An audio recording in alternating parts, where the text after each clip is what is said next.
Okay.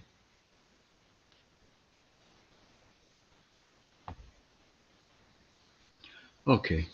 Welcome, everyone. Amitofo. We'll Okay. start with a recitation of the Four Great Vows. I vow to deliver innumerable sentient beings. Okay. Well, I vow to cut off endless vexations. I vow to master limitless approaches to Dharma. I vow to attain supreme Buddhahood. Well, welcome again. Um, Today we're going to continue on with the lecture I started last week about mind and consciousness. Um, the idea of mind and the idea of consciousness is something that is sometimes very difficult to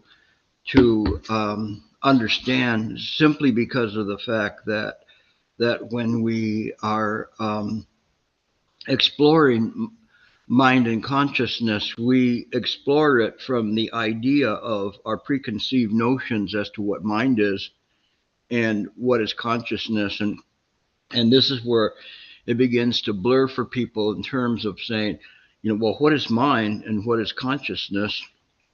And it's not easy, especially for beginners. But then there comes a point where, as one gets to um, a bit of a peak or realizations, then it all begins to uh, come back up again and going, well, wait a second. No, I thought that I knew what mind was, and I thought that I knew what consciousness was.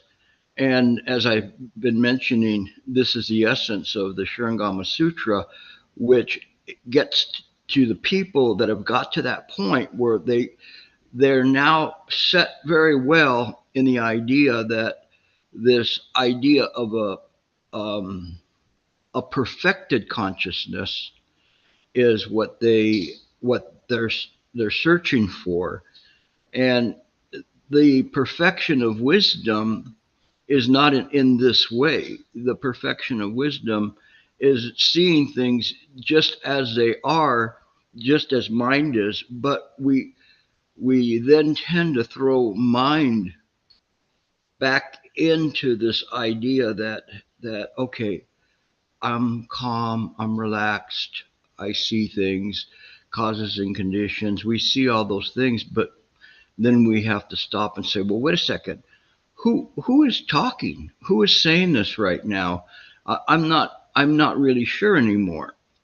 And a lot of people get to this point, and many of you contact me and have questions, and even monastics, they get into a point where they either are comfortable with the idea of that this consciousness is mind, and now it's all cleaned up, um, versus, well, wait a second, we really need to go back and to explore, investigate what contemplation is, what is awareness, and where does this awareness come from. So it's not so easy as we think at some point, because our practices lead us to a more perfected practice, which requires more attention and more contemplation rather than recitation of various sutras and stuff. It's really easy for us to become very comfortable to say, oh, this sutra says this, and then this sutra is similar to that, without exploring truly what that means, what the essence is. Is it why are these saying the same things, perhaps in different words and phrases, but what is there, that there's something still missing in our practice, and we have to try to push on, explore that. If we don't, we end up with this, what I call the old you know old dog Chan, or lazy dog Chan, on a spring afternoon, lying in the sun, and feeling comfortable about that. But it's beyond that. But it's easy to get into a position where we feel comfortable with this level. And it is this way in terms of the practice. People kind of start going and they get interested, they're meditating, and then they plateau out at wherever they may plateau out very easily and say, oh, I meditate every once in a while, or I do this, or I practice this way. But the thing is that the good practitioners, they know that I know how you're practicing, and that comes from mind. And so because it reflects in the person and how they're doing. It reflects perhaps that person has some traumatic instances in their life, or the pressures are getting to them, or whatever. Even though they're practicing, they are foregoing the essence of the practice of being able to rest in the present moment. It is because we invest so much of our intention, I'd say attention and intention, actually, in relying on the consciousness to get us through. But this consciousness that we think is our consciousness is not really our consciousness. It's the five aggregates functioning in the guise of the true consciousness of mind. The true consciousness of mind is something more like an awareness, a mere awareness of everything that is happening. This mere awareness, the term mere is very important because it's not mere, but mere, M-E-R-E. And actually both, again, those terms could fit. Mere, like a reflective mirror, or mirror, it's just awareness. It's this just awareness where we don't define it as a thing or no thing. It is just awareness, this mere awareness. But again, as we look at things, the other way of saying it, mere, is also apropos to how we see things. That when, if I look and I gaze in the room that I'm in, the gaze is not of Gilbert, but it is of the mere awareness. And so it's just an awareness of where I'm at. And there's also this awareness that it's a projection. And so when we begin to see things that are arising in mind as projections, then we don't see the idea of a consciousness as a personality, life, or being, or an ego, because those things are just projections. So we cannot invest in something that has no independent substance. So it is through our practice and understanding, all the way back to the 12 nidanas of the law of dependent origination. I mean, the Buddha really hit it right on the head when he came out and taught. It's just that people, when he started talking to people like that, it's just like when I start to talk to people about that, they'll go, do you understand? They don't really understand it, and it's okay. It's not that easy because you're working against all of the habitual patterns that have been going on for lifetime after lifetime. So you feel as if you're swimming upstream. And then you have people who will challenge you, and maybe you're not as good as a debater as that person is, but you should not lose your interest simply because somebody is very clever in their arguments. It isn't in this way. What we want to do is we want to continue to have this beginner's mind to explore. I have never abandoned the beginner's mind, and I've kept it in good stead because it has paid off for me. Anytime there's a point where Gilbert understands something, that's not a really good attitude for practice. The practice has to be one of based on Mahayana principles of first we have to begin to study so that we can practice for ourselves in the right way. But later, then it becomes one that the study is so that we can develop these 84,000 ways to present the Dharma to others. And so that mirror properly reflects what needs to be there in that moment, this esoteric aspect of the practice that opens your heart. So, who are you talking to? How do you talk to them? Are you talking to them way, way over their heads? Here, you know what you're getting here. You're going to be way over your heads, and you agree, you sign on for this. But if I go to a beginning group, I can't speak in this way. Although I don't withhold things from them, I have to speak in a little bit uh, um, more careful way, especially for outright novices. Then you have to not frighten them too much. But what you have to do is present to them the the right view in a way that they can understand and according to their capacity.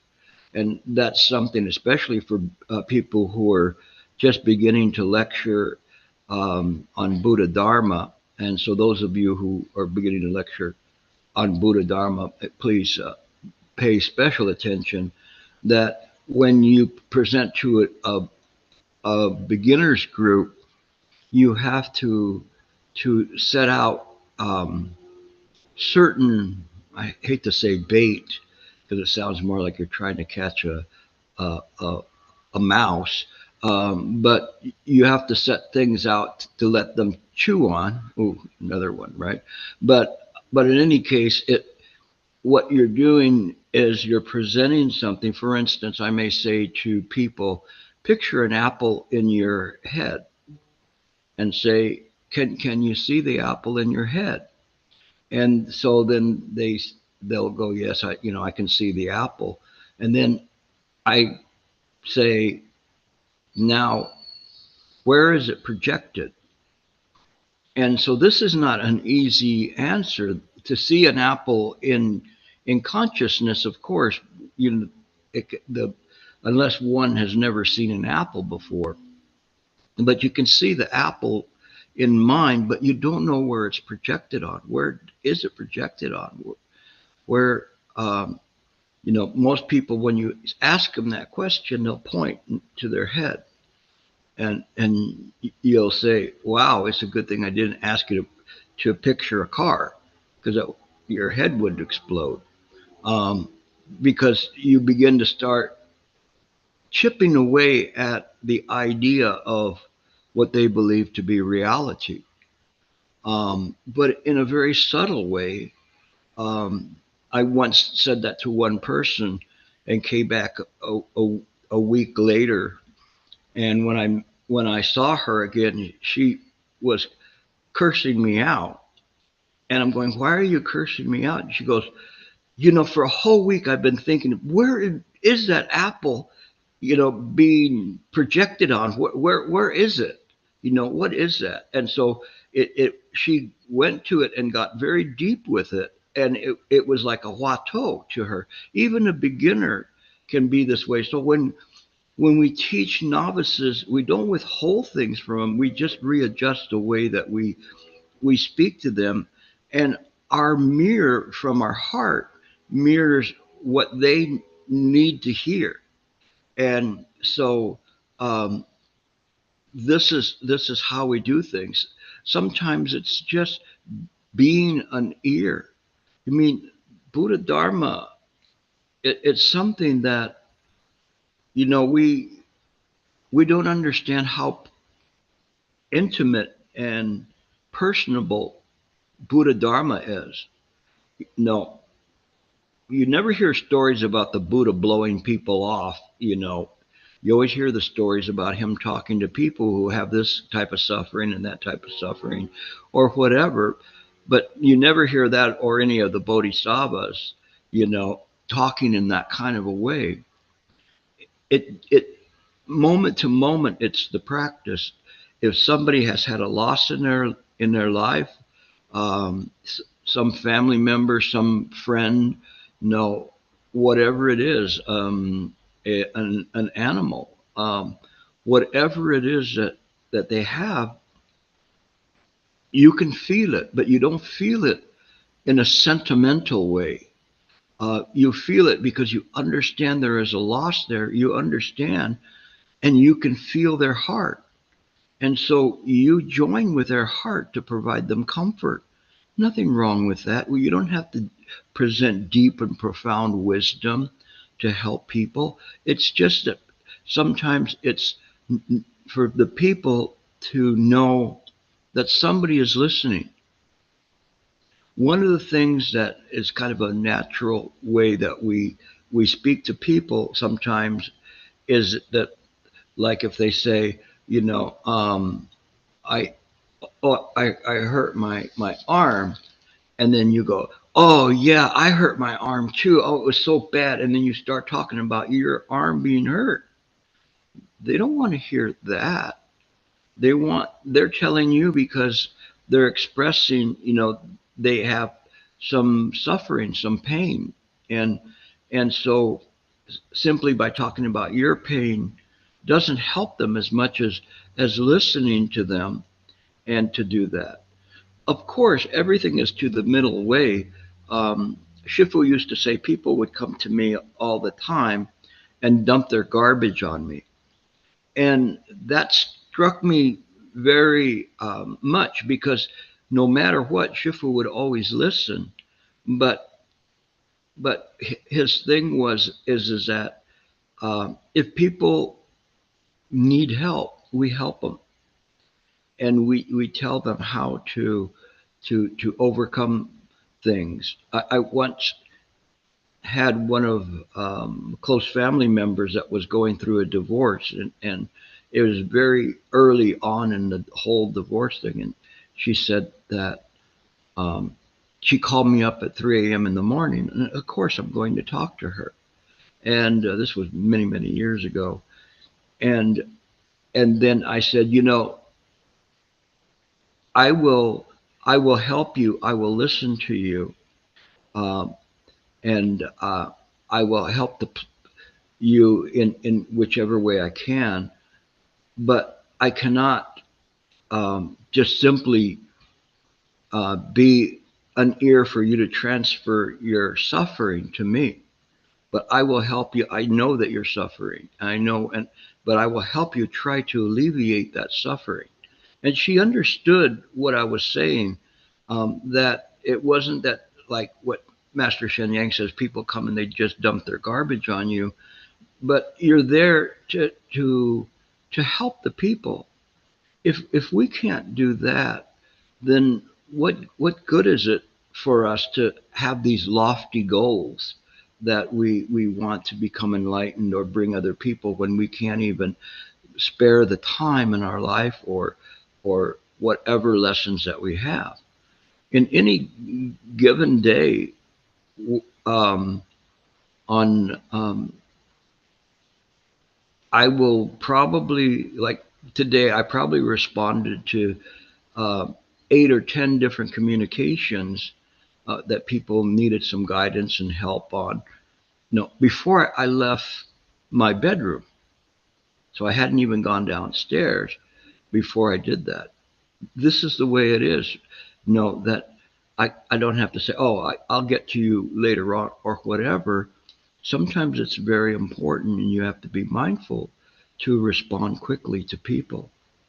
And and so actually the other day somebody had sent me something that was very uh, life changing for them, life changing decision. And and then about 10 days later, they were very patient. They said, Shifu, you normally respond right away, but I haven't heard from you. And I said, oh, I responded immediately, and I sent you 2 communications. And what it was the person had switched their emails. And so they didn't advise me, so I was sending the responses to their old email. And so then they were very stunned because they realized, that I responded very quickly to it because it was something very, very important. But our practice has to include this. We don't simply just practice to meditate to escape from somewhere or to go to somewhere. That's worthless. People who practice like this is second level, and it's better than nothing. But why do that when you already have this very mind and heart that you can properly demonstrate Buddha Dharma with it as it is? It's very important because today, I guess, my talk is again one of those about nothing. It is something that can we can gloss over it and begin to try to look for something deeper and deeper and deeper into it, but it isn't in just having this kind of a deepness to it. It has to be there present in the present moment and be useful and be functional.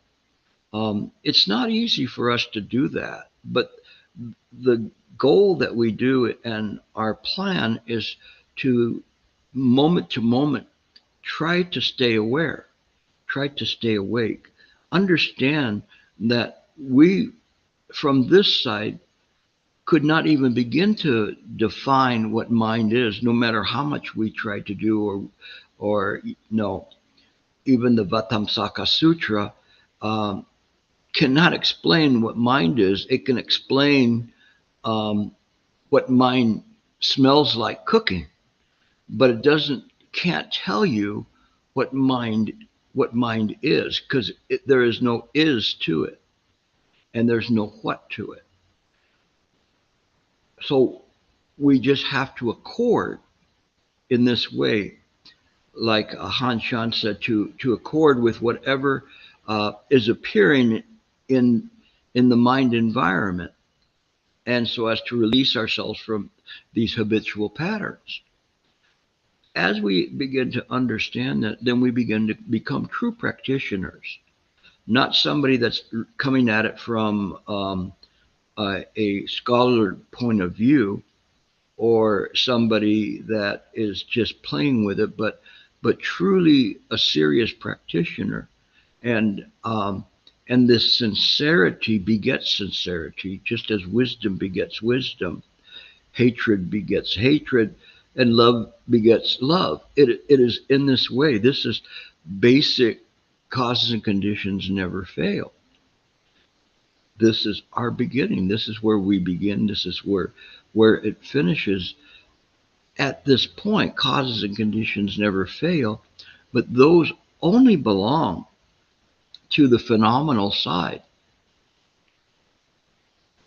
They only belong to the phenomenal side because truly there is nothing that is independently existing. There's a codependence there. All phenomena, which we think is mind, and we say, oh, this is mind. But as I showed you last week, that whole existence of where we're at um, in mind is such an incredibly small little bubble in mind. Um, you Even if we use the analogy of all seven oceans and say that one bubble equals what we believe to be the reality of this um, uh, system of stars that we're in, going galaxy after galaxy after galaxy. Even if we use that analogy of that bubble, it pales truly in comparison that bubble is so infinitesimally small in comparison to a mind that has no borders to it. We have to reset our calibrations. And that's what a lot of the sutras do, don't they? They begin to reset the calibrations. We're no longer talking about an inch or a foot or a meter or whatever, a second or an hour. We talk about kalpas and these incredible distances and that that are there, so that we abandon the idea that the measurement of mind is based on a phenomenal appearance within a tiny, tiny, tiny little bubble. You have to begin to use your mind, to really use it, to tap into that, because you're like switched in, and you got it switched into the phenomenal channel. It's not so phenomenal. It it's there, but it's so tiny. And when we switch in and plug into the infinite, all of the rules, all of the time frames, all the perspectives, everything else that apply in the phenomenal world, in this universe, which is probably a universe of many universes, kind of wrap your head around that, but you can't do it because it's too much. No matter how thin you spread it out, it's still, you're not going to be able to understand that. The only way you can do it is like what I'm always telling people: feel it. You have to feel it. You're not going to feel it with your five senses. It's beyond the senses, including consciousness. Consciousness only enables you to kind of tap into it a little bit, but it is the mind's own awareness that we place our confidence, we place our faith. This mind's own awareness is not other than the Buddha mind. We can't know that. We try, but it's impossible for us to see things in this way. Um, Again, it's just like the frog in the well. And that's a very apt way of looking at things in terms of this. And even if we use the analogy of this universe, it's still a frog in the well. Can you perceive that?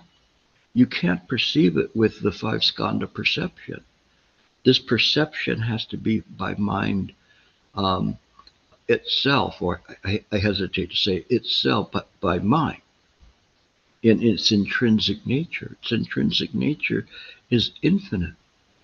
So how are we going to hold on to that? The only thing that makes a bridge to the phenomenal world is consciousness. On this side of samsara, it's called consciousness. On the other side, it's just the thusness that's there.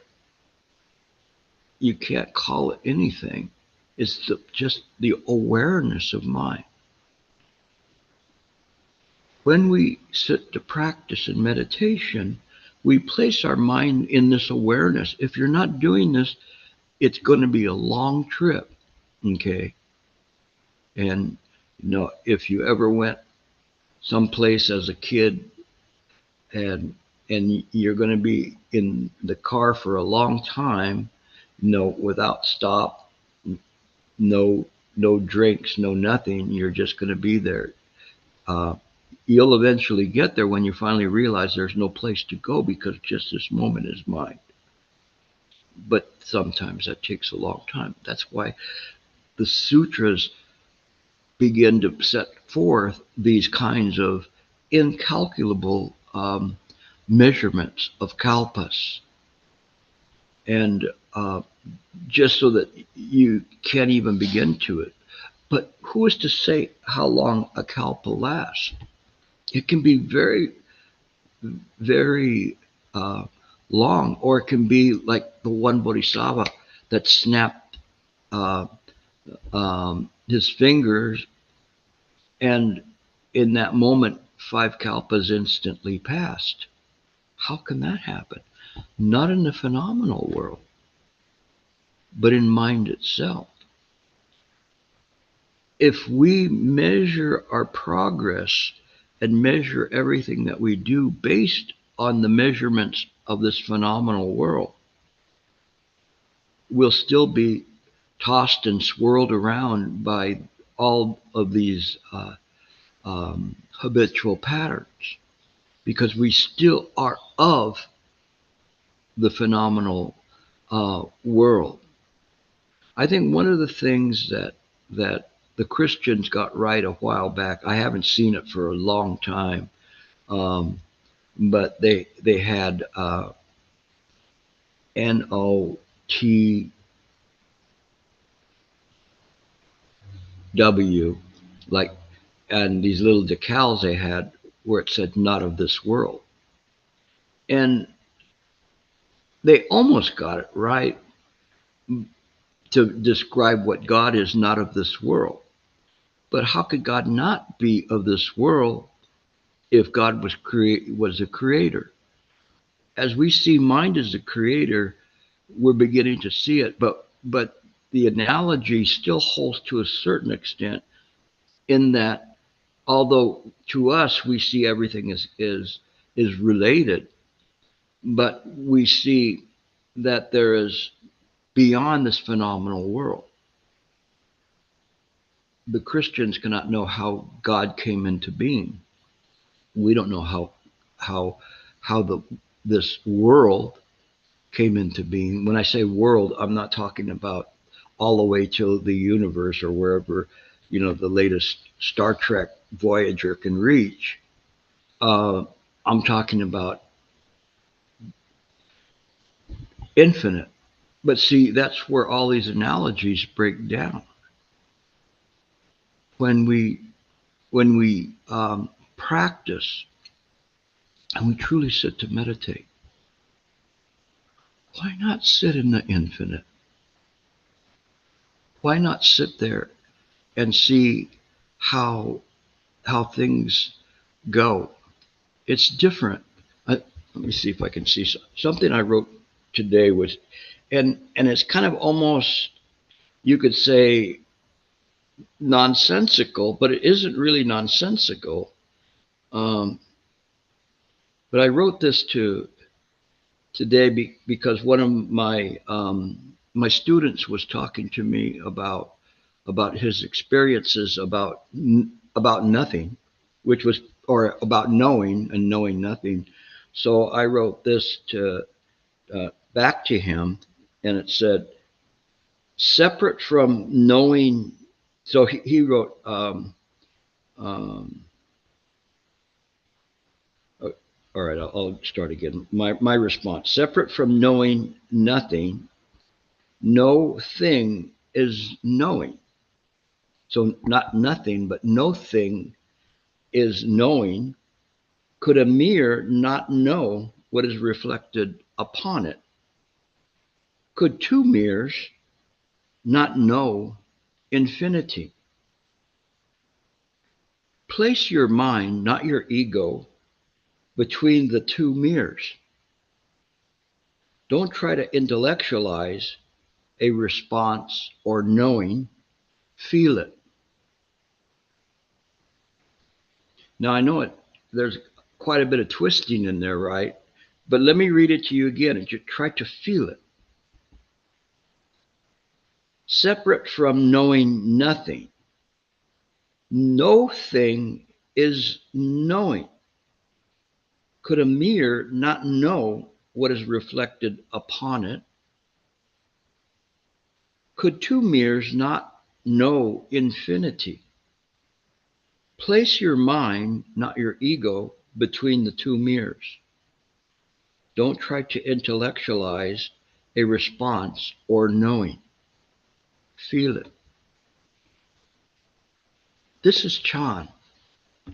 This is primordial mind,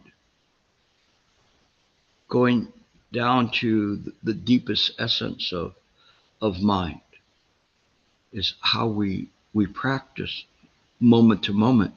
You go, how do we practice moment to moment? I don't even know what not knowing of knowing is. Yes, It's okay. You just have to let go. You have to feel it. You have to feel. When I talk to you about feeling the infinite, can you feel the infinite? Just in this moment of mere awareness. Is it not being reflected? Not just in the 10 directions, but in the three so-called temporal states of time. They're infinite, with no lines between them.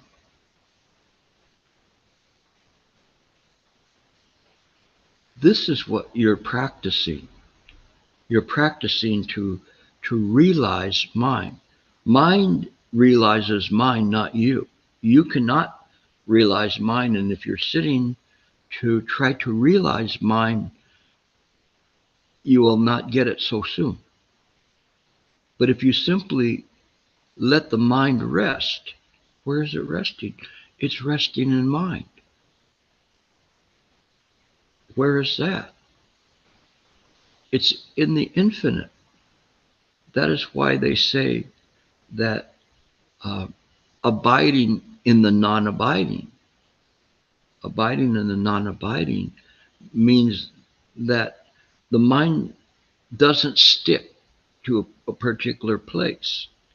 In this dream, we have these sticky thoughts, and out of this muck, or this obscurations in mind, as if you had like a cataract in your eye, you begin to see in this way, and then you begin to create the idea of that there is a person here.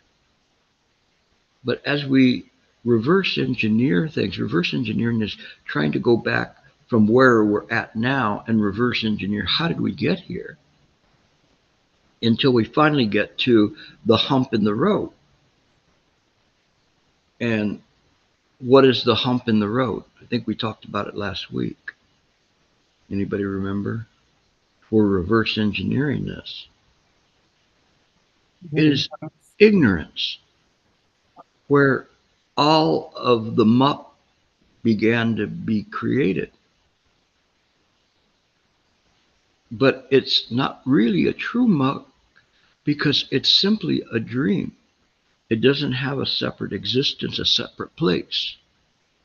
Mind doesn't imbibe in this place. It can carry out functions here, but it carries out functions with its perfected wisdom to know that this place is a dream. It's not easy for us to understand that. But as we begin to read the sutras, as we begin to study more, we find out that it begins to make sense. And we begin to lace various sutras and treatises together. And although those are all words and phrases, they begin to give us faith and confidence that we really can go further into this. And I say go further, it's not us going further, it's abandoning the idea of an ego. This is the ignorance. And this nescient entrenchment, that before that caused a bubble in the stream. Mind's just mind.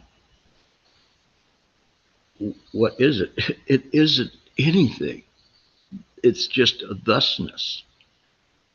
But we want to save not just the sentient beings here. We want to save the planet. Nothing wrong about that, because we need to save the planet so that we can have a place to practice and create a pure land here.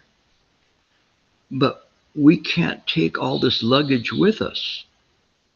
Why would you want to drag around all of this? Just like the Huato. Who is dragging this corpse around? who is dragging this corpse around? Do you want to be stuck with this corpse? What are you going to do with it? It it isn't in this way. Shifu was very clear about that. When he passed away, one of his instructions was that his ashes were to be ground to a fine powder so that there were no shirlisis or relics in there. I'm sure he didn't want to go on some kind of a worldwide tour. Um, uh, Shenyan Shifu's relics, now appearing in Chicago or wherever, and you go there and you see a little glass jar. He didn't want that. He was buried in a public cemetery in 4 different locations in the cemetery. So nobody could say, "Oh, here lies, you know, uh, Shen Yen Shifu, Master Shen Yang." It wasn't in this way. He didn't want anybody to do that or erect a stupa to him or to do any kind of things because it would have been untrue to his form, untrue to his practice. That we are here for a purpose, but we understand that, but we also understand this world is a dream. And so this is important for us to understand that everything that we do represents our practice, everything that we say or think.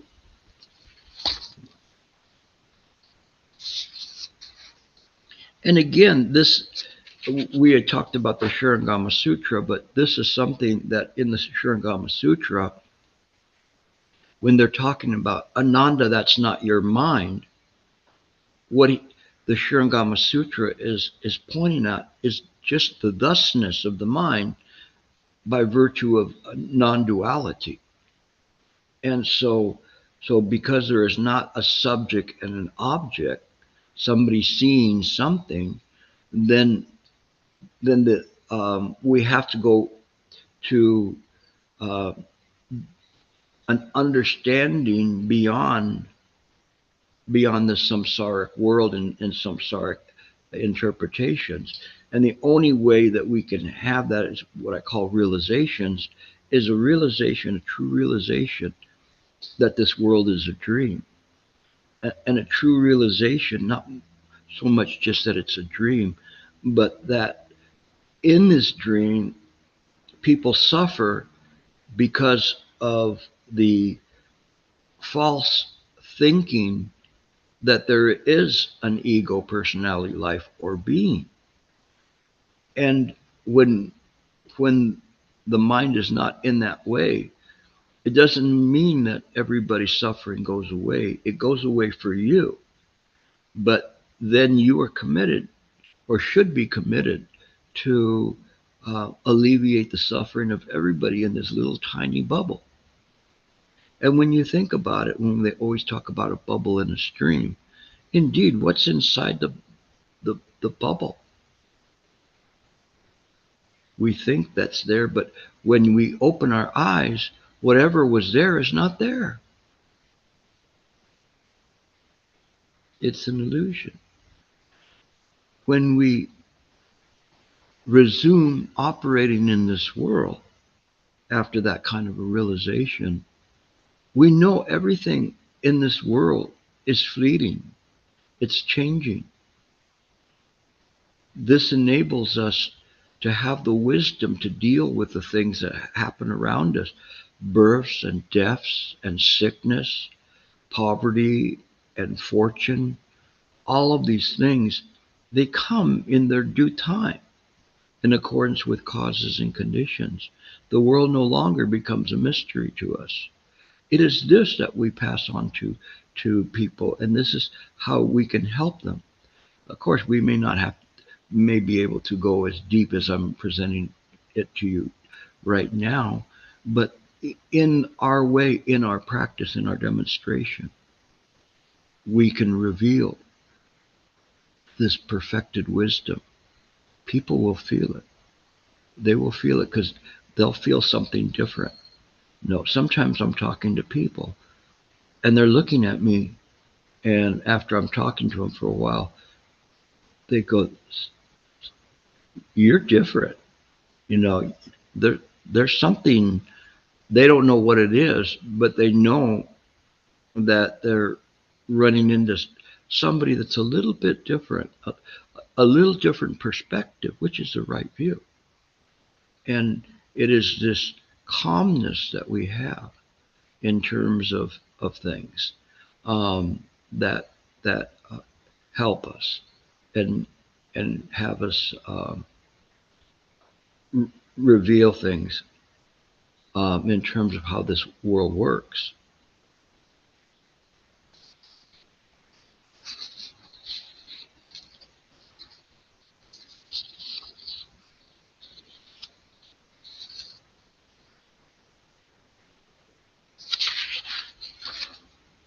Although I didn't go page by page, a lot of what I wrote before is actually we've covered, which is good.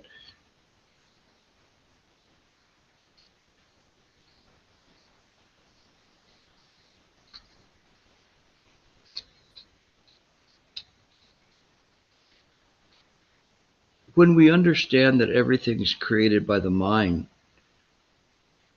first it's an explanation, but it's also a way out. What we don't understand is that what is creating this world.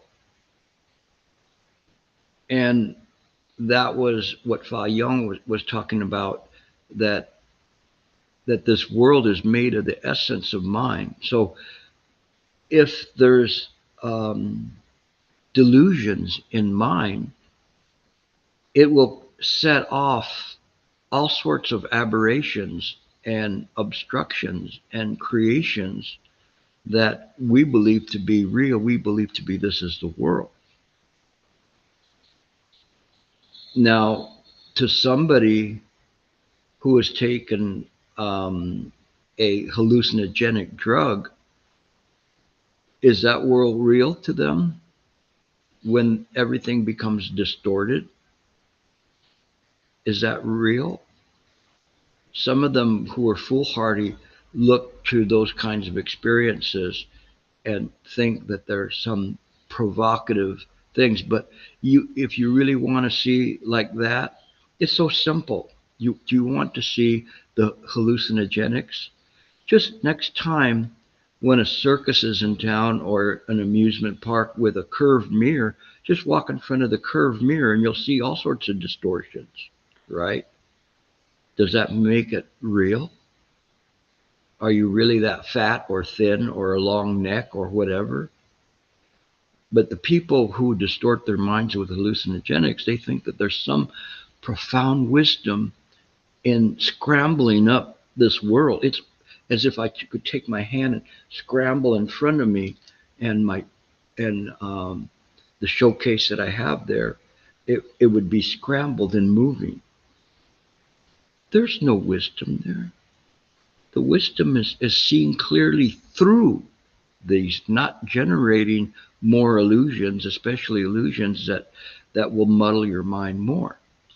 So it's not that good, but some people make it a big science to do that, and or so-called pseudo no science of taking these kinds of things. Again, I'm not uh, going against anybody who's a Native American that has a religion to that effect, because that's a whole different type of a process than somebody simply taking it for their amusement or their curiosity.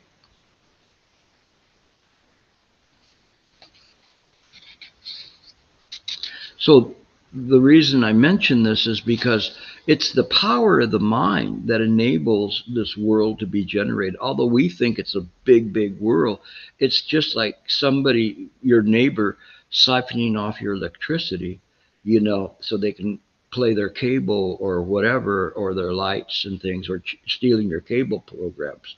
No, um, it's not all of it. It's just something that they're taking, but it's not that big. But we think it is because we think in terms of measurements of this world. Again, you have to begin to see why the sutras talk about these measurements, because they're trying to erode your reliance on this world as a standard, as a constant. That we say, oh, this is a constant. You know, if uh, uh, if I flap my arms fast enough, I'll fly. Um, I don't think, maybe when I was younger I might be able to do that, but I think I'm too heavy to get off the ground now, even if I had hummingbird wings. But the thing is that we don't measure things in this way. We we don't measure things, period. We have an interest in the world. It's different because again, this is non-abiding.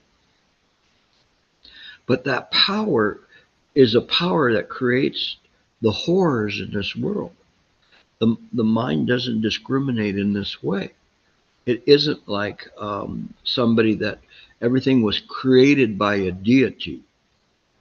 There's not a Buddha there that's looking down and going, you know what, I'm going to mess with this person here, and I'm going to have him do things. It isn't in that way. There isn't this higher um, ego that does all of these things and sets forth things into motion in that way. It's only by the thusness of the mind. It's not easy to understand that, but the easier way to understand it is to give everything like that to a higher being, that it's his fault, um, no, or her fault, depending on whether you have Eastern religions or Western religions. But it isn't in this way. At least to us, we don't see this as in that way. When we give blessings of the Buddha, we give blessings of the Buddha, but they're generated from the heart of the Buddha that is our intrinsic nature. This is a wonderful aspect of it that we don't understand. As powerful as it is that wars can be created and famines and sufferings galore, so too this this mind that we use is a mind that can be used in a way that for positive things, to create a positive environment around us. If it didn't work that way, what the heck would it be worth? But we have this body to create this positive environment around us. It's mind that creates it. Once we understand that, then it gives us the energy to be able to help others, to lecture others, to go places that help people, to teach meditation to people, teach Buddha Dharma to people, because it's part of the solution. The more that we begin to do that, the more we realize how precious it is, and the more that people will benefit from that.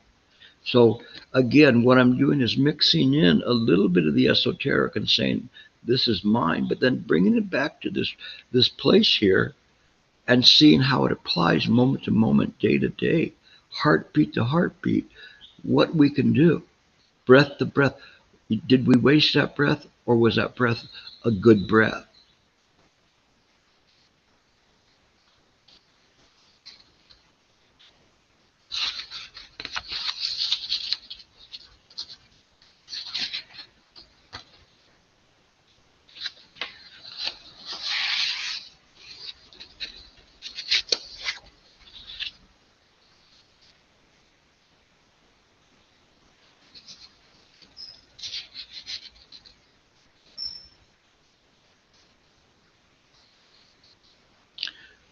As we look at things, we have to see that if we say everything is a dream, then who is the dreamer?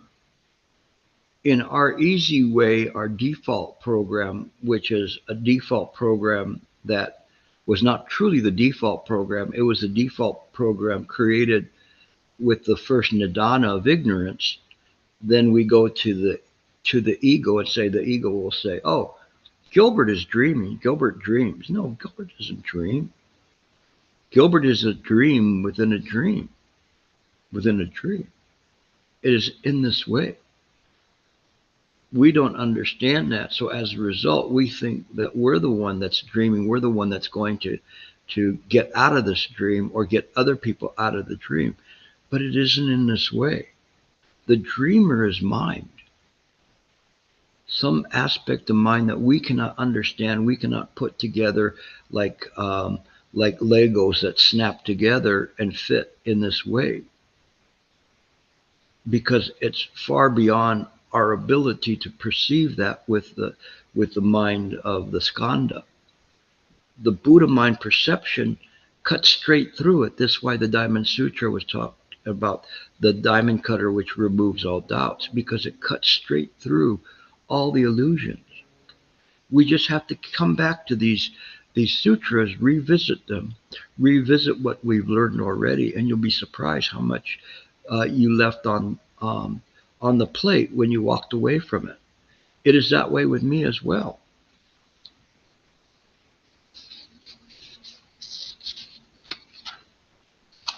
Okay, I'll leave it there. This was kind of a potpourri of different things in my mind in terms of things to try to help you to understand mind and consciousness.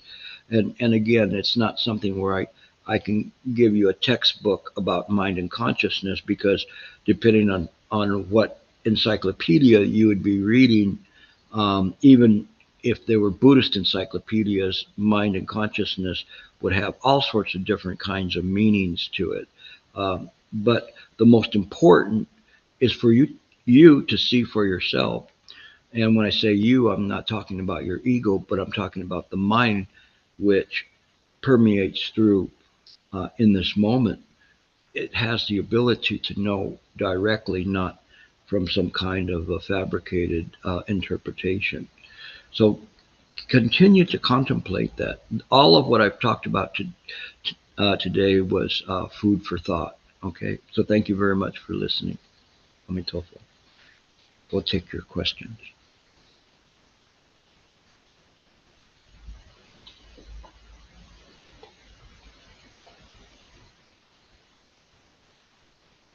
No one again.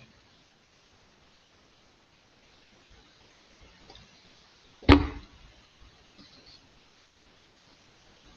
was going, where is that Sam? Okay, go ahead. Let him. You got to unplug him or plug him in, Michael. There you go. Gilbert. It's very good to see you. It's a very, very good lecture as always. And as always, my cat comes right at attention whenever you have your lectures. So I think you're blessing them with good karma for a good rebirth. But in reference to the Sharingama Sutra, if I may, I did have a question. I've been reading volume 2, and it's talking about the seeing nature. And it talks about how the seeing nature is the mind. And I kind of just wanted to ask for some clarification on that. Like, it doesn't. Do they mean that the seeing nature is the mind in the sense that the function of seeing is created by the mind? Because the Buddha talks about to Ananda how the seeing nature doesn't move. You know, like when looking at phenomenal objects, the eyes may move, the objects may move, but the seeing does not move. And I know that we talk about how the true mind or the true nature, it does not move. Anything that moves is phenomenal. But it's just confusing me, I guess, in that sense of the seeing nature being is the mind. And is that because the seeing nature is created by the mind, or it's a function of the mind? I'm not sure if that makes sense, but You were pulling the cart and letting the donkey ride.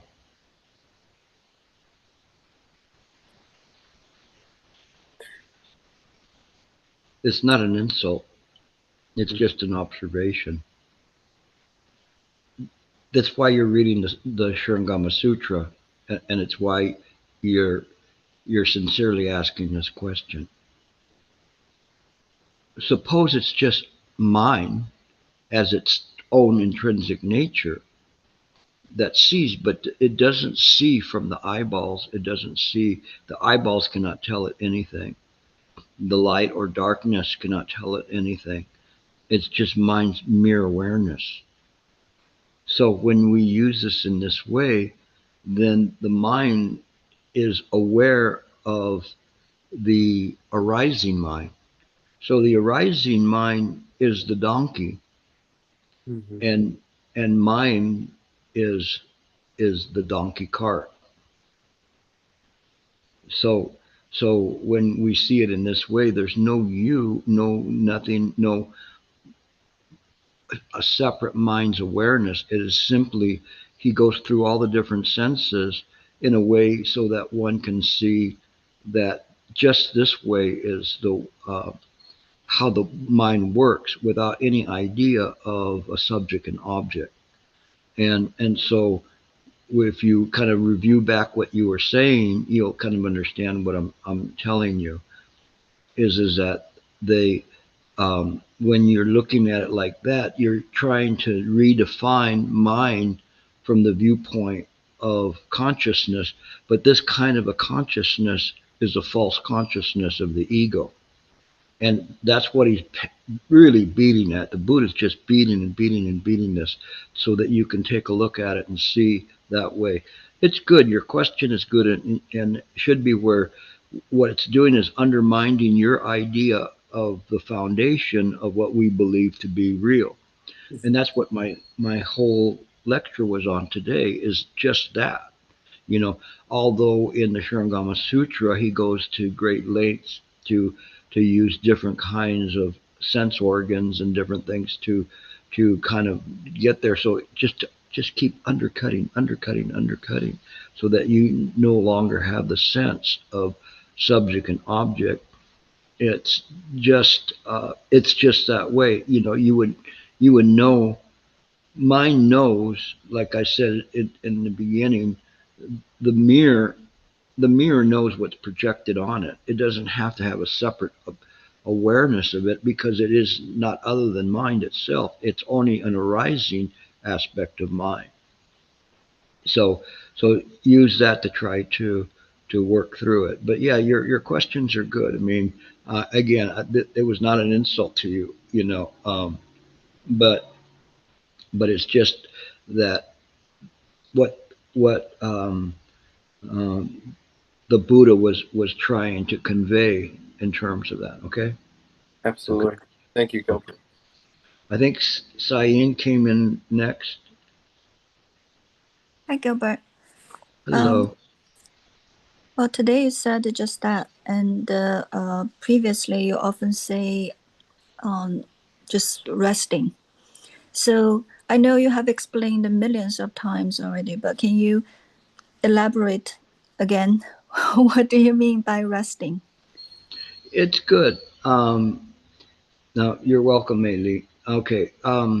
Resting is, and I think you're beginning to get it.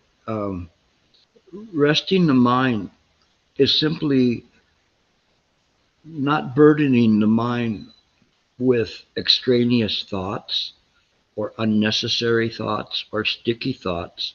So it's just resting. So to me, because my mind is resting, I'm able uh, to process your questions and answer them uh, just like water flowing.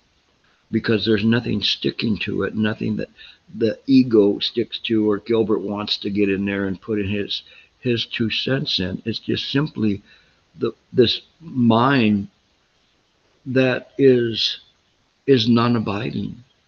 Even in one moment, it's not just the dwelling place of Manjusri, but the dwelling place just right now.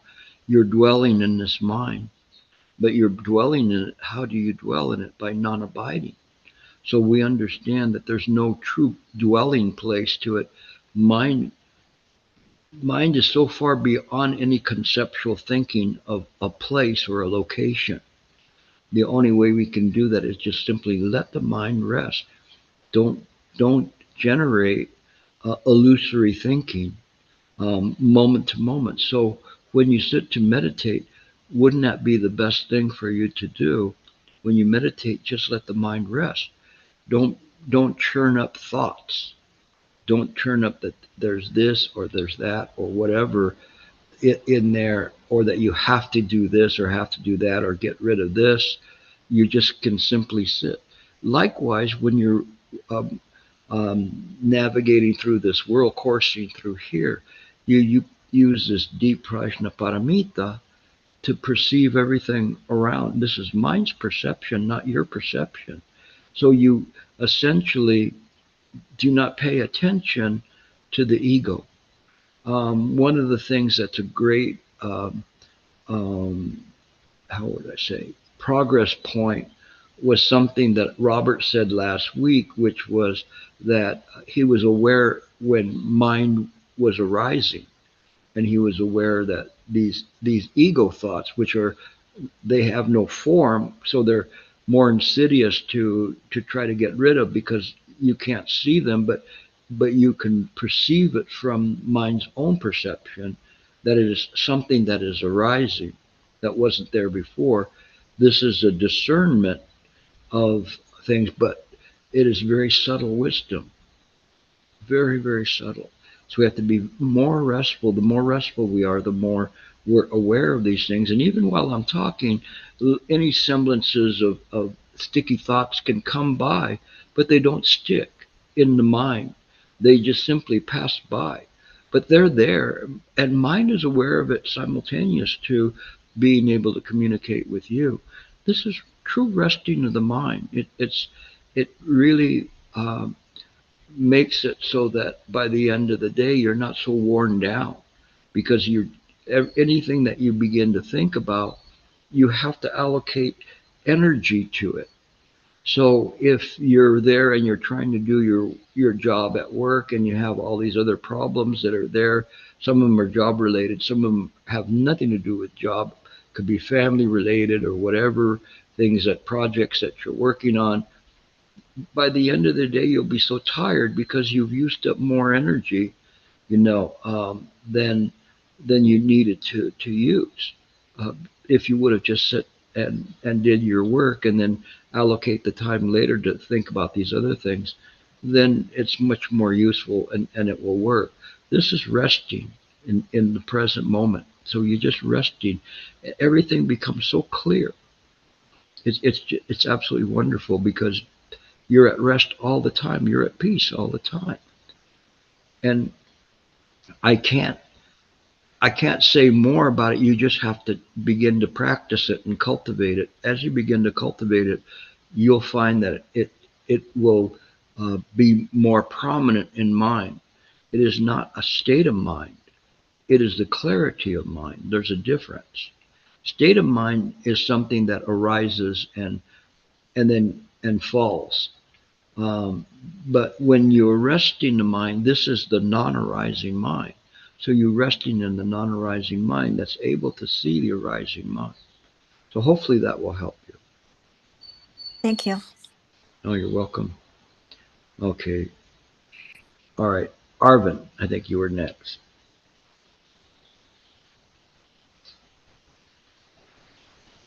Am I audible? I'm sorry? Am I audible? Oh, yeah. Okay. Thank you for the lecture today, Master. As usual, a lot of thoughts and questions I had in mind were just answered with that lecture. So thank you for that. The one thing I have been trying to do in my practice now is to go back to the fundamentals. I'm trying more and more to simply be mindful of the Bodhisattva vows moment to moment and trying to see how I can do or act in a way that directly or indirectly will benefit someone or somehow, but trying to keep that as my way of practice slowly. But as I do it more sincerely, it starts to feel like, I mean, I originally started to do it to increase my sincerity or the diligence, but when I don't focus on being sincere, but just simply try to maintain the vows, it starts to slowly feel like the only true way of helping others is to be abiding and non-abiding. And that in turn makes it much more easier to be sincere and diligent. And so I just wanted to understand, why is it that the more we try to uphold the vows mindfully, it feels like sincerity comes on its own, but only because we are more and more dedicated towards, or like more practicing in the way of abiding and non-abiding, and anything else feels less, or you're not doing sufficient, or it's not the right way to help people.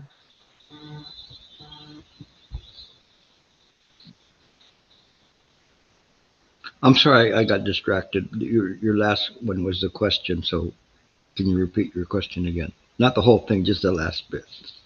The last bit was just that the more sincerely you try to uphold the vows, the more it feels like the only true way to really help everyone is by abiding and non-abiding. And anything less sincere feels like you're not doing it right. So I just wanted to understand feeling that way as I practice. I think what you're doing is because little by little, each time you get more um, pieces of the puzzle being presented to you. And what you're doing is you're just trying to see how they fit together. You know, sometimes they don't quite work and they bang against each other, and other times they go click and they really can click in. What you're doing is fine. It's just what you need to do is you need to contemplate this and work it in your head. And so, irregardless whether there's an intellectual answer to it, more importantly, you have to look at it and see what what it truly uh, what's its true worth, depending on what you're doing with everything. It is the process of doing it rather than evaluating, you know, its value. That's why I say it's just like a puzzle piece clicking in. Every once in a while, a piece will click in. But right now, what you're doing is you're kind of going like this, and it's okay to do that. You're just trying to look for, and then all of a sudden, boom, it clicks in. So it's all right. Just keep going the way you're going. The mind will answer you. Okay. Just keep be true to the practice and sincerely go at it. It's good to have some questions sometimes. You know, some questions and some doubts and things of that nature. Um, Little by little, as you practice more, you those pieces will all begin to fit together in a very incredible way. And sometimes it's just one piece connecting to another. Sometimes it'll be literally like pieces falling in and clicking into place all of a sudden, and giving rise to a good realization. But irregardless, it's the process of doing that's what's important, and what you're engaged in. So that's fine. Thank you. Okay, you're on the right way. Okay, Renee. Oh, thank you, Gilbert, for your today's teaching. I want to check my understanding with you. So, what I've been getting from the past few classes is that you have been teaching us how to tell the difference between the mind and the mind's projection, the ego. So, helping us recognize what is the projection and what is actually the mind. So, you already show us what the mind is not like. And even the ego is so subtle, it's really hard to catch or realize. So you continually just want to let us know what is ego, what is the ego is. And also, but today, So you even taught us how to guide the mind to walk the path toward the Buddhahood. So that's my understanding. Yeah, I think you're working on it in the right way. Again, it's not something that can be resolved simply with words. You know, it is the path that one does. So when I say to Arvin, you're on the right path, there's no there's no path per se. Um, because where you're going to go to, where I'm going to mind, well, we're in mind already, so there's no path. But when we use this, the Tao, sometimes they call the path the Tao. The Tao is not necessarily the path as much as the way, and the way is how do you use mind, and so how do you connect to mind? When we connect directly to mind, we connect without any kinds of obstructions, and so the mind becomes more clear and useful and non-destructive. When we connect to the projections, that's the ego that's arising, then then all sorts of trouble can come up because it's very much affected by desires and hatred and ignorance, and so those kinds of things um, will project uh, more illusions and aberrations in mind rather than the resonance of mind itself. So the Tao is essentially just this resonance that we have, and we use this resonance in everything that we're engaged in. I'm using it now and talking to you. Wherever I'm at, whatever I'm doing, I keep the mind very calm. I wish I could say I keep it calm 100% of the time, but that's would be lying. But I still am a practitioner, so I practice very hard to try to maintain this quiet mind. Okay, but you got it. You're working in the right way. It is this present moment practice that enables you to be able to um, uh, uh, practice in the proper way. So you do have the spirit of Chan, and I think that just keep going the way you're going. You guys are, especially on the East Coast. I'm very happy with you. You're all really sincere practitioners. And so the more you guys stay together and practice, the better it's going to be. I'm looking far beyond you. I'm looking to the people that you guys are going to be teaching and preserving right view. So I thank you all. Thank you. No, It's you're welcome. like you give us a two step. Step one is remove all the obstacles. The second step is use the mind wisely. So like a two step. First step is remove all the obstacles. Second, use the mind wisely. Like go to the Buddha path. Yeah, just maintain the mind in this way, and the path is always before you. So it's just in this way. So the more you practice, the more you'll get this. But again, it goes to the awareness of the mind. Okay, so good. Thank you Very so much. happy. Okay, anyone else? We still have time. Anybody? You're welcome, Tori. There he is, the filial parrot. I'd like to share something related to what I think, is it Renee just now who spoke? Is it Renee? Yes. Yeah, her question is very good, and I just like to share one of my, I would say, my practice. Uh, uh, it's funny that Gilbert, you just mentioned about the way. The mind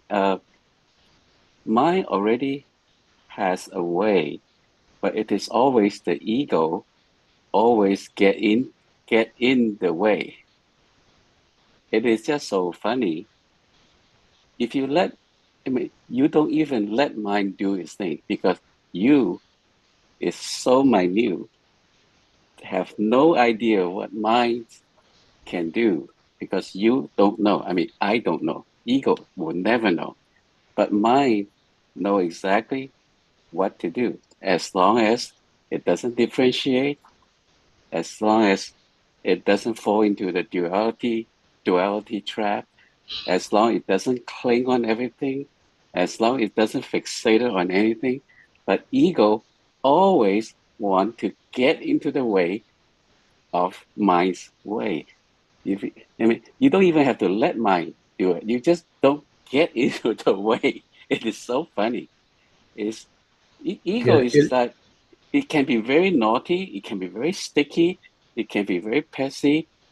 It will use all the way to get into the way because mind already know everything. It knows exactly what to do as long as you don't let it do it. It automatically, it knew everything, but just don't get into the way. Me, I, Robert, or you, any sentient, the ego, just don't get into the way. The way is, mind already know the way. So yeah, just stay out. yeah. This is the highest level of practice, um, where one is demonstrating mind. And I was thinking about it. I may still do a lecture on the five precepts and the six paramitas, eightfold path, 37 factors of enlightenment, to show that they're all a demonstration of wisdom, mind's wisdom in the present moment.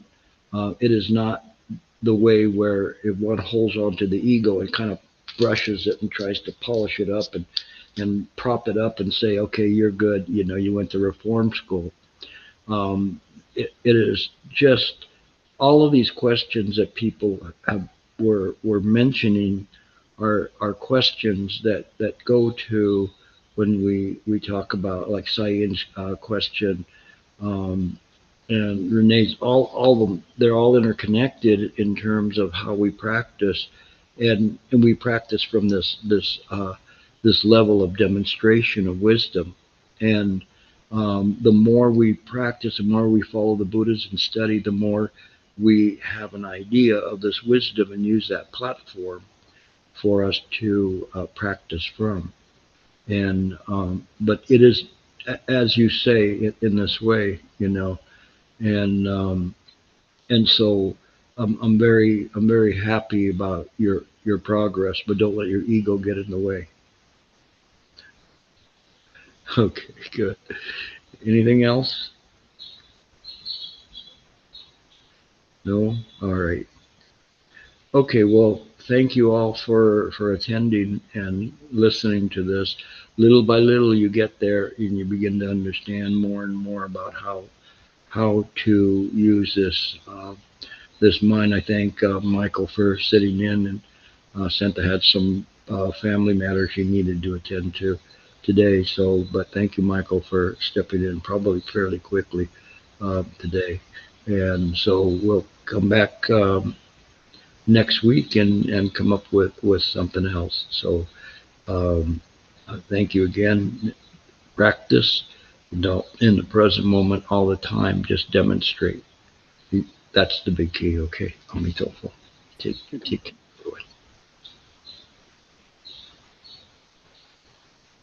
Thank you, Gilbert.